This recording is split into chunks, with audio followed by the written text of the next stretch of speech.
This is the Amazon rainforest. Draped across northwestern Brazil, its 1.4 billion acres of forest generates more than $8 billion of economic value for Brazil each year. But the Amazon isn't just valuable for Brazil. It's valuable for the entire world in the fight against climate change. As humans produce more greenhouse gases, like the 33 billion tons of carbon dioxide we emitted in 2019, average temperatures for the planet increase. That process is slowed, though, by growing trees and other plants, which suck up gases like carbon dioxide and store them in their leaves, stems, trunks, and roots. The Amazon is so densely filled with vegetation that it is estimated to have once been able to absorb up to 2 billion tons of carbon dioxide from the air each year. But in 2019, the Amazon looked like this. While there are normally some fires in the Amazon, natural fires are rare. And 2019 saw the number of fires spike by 84% in the first 8 months, compared to the same period the previous year.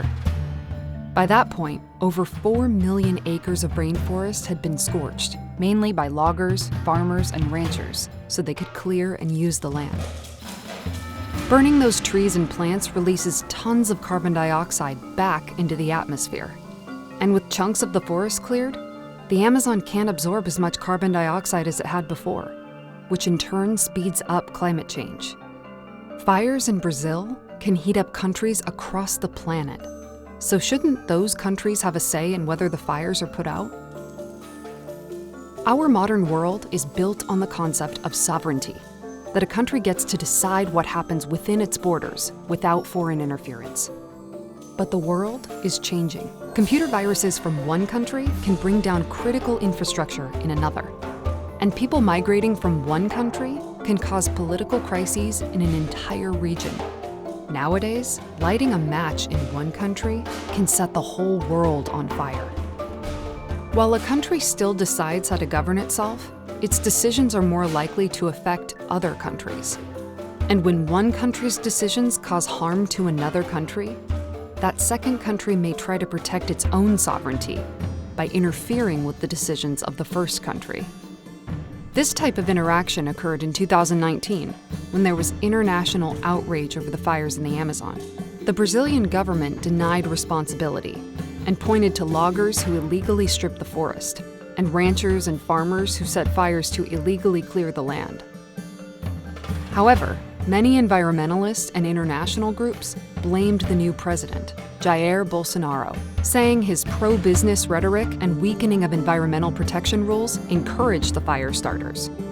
While the Amazon burned, a group of rich countries referred to as the G7 held their annual meeting in France. Concerned about climate change, the G7 members tried to convince Brazil to put out the fires. They demanded more action from Bolsonaro and offered an incentive. They would give Brazil $22 million to help fight the fires. But Bolsonaro initially refused, with a government spokesman saying, "Our sovereignty is non-negotiable." Meanwhile, some countries threatened to punish Brazil instead by opposing a major trade deal between the EU and a group of South American countries. Ireland and France publicly threatened to block the agreement unless Brazil worked harder to put out the fires. Eventually, Bolsonaro accepted some foreign aid money and sent the Brazilian army in to control the fires.